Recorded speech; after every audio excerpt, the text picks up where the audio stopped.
Negara, orang, tetangga kita nanam ganja. Negara kita nanam utang. Halo pemirsa. Pemirsa yang setia mendengarkan Piramida Podcast.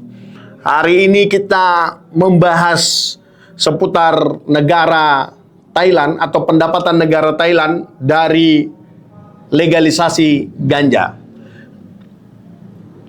Thailand diperkirakan bakal mengantongi 445 juta US dollar. Ya. 445 juta US dollar. Ya, kalau kita rupiahkan ya berkisar 7 triliun sekian lah mungkin ya. Atau bahkan lebih.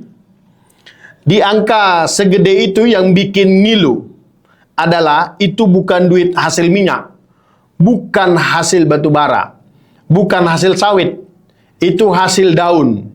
Tapi bukan daun buat masak gulai, melainkan daun ganja.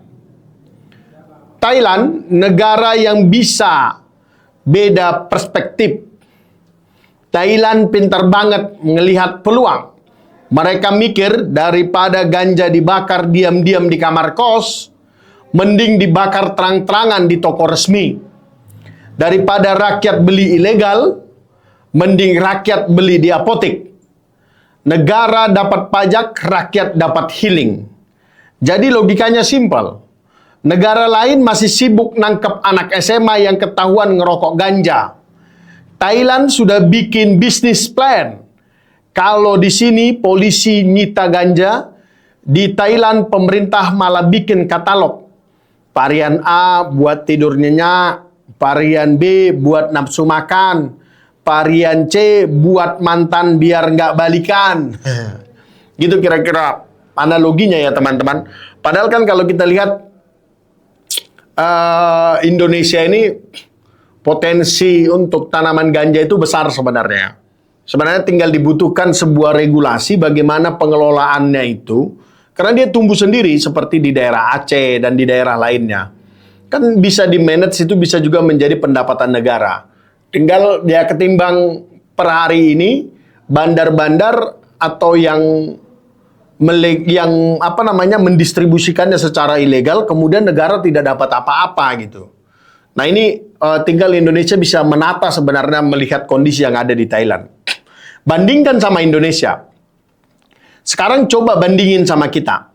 Indonesia ini kaya banget sama tanahnya subur, apa aja ditanam tumbuh.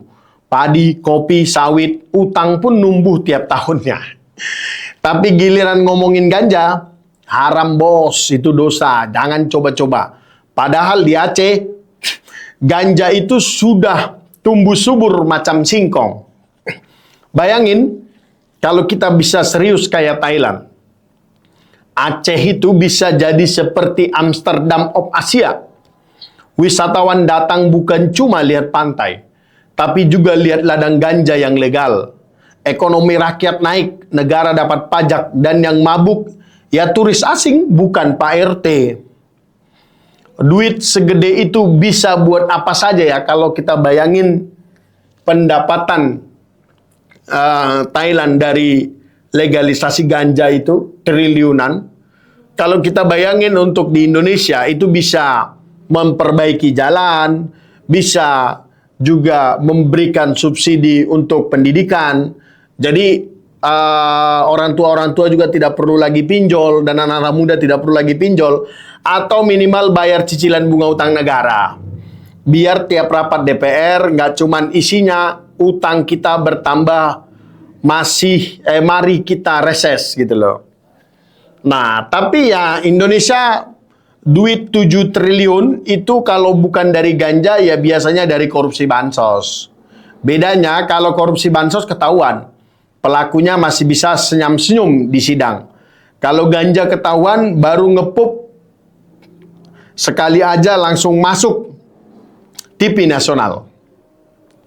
Argumen moral yang klise. Pasti ada yang ngomong, tapi ganja itu merusak moral bangsa. Oke, kita setuju kalau disalahgunakan.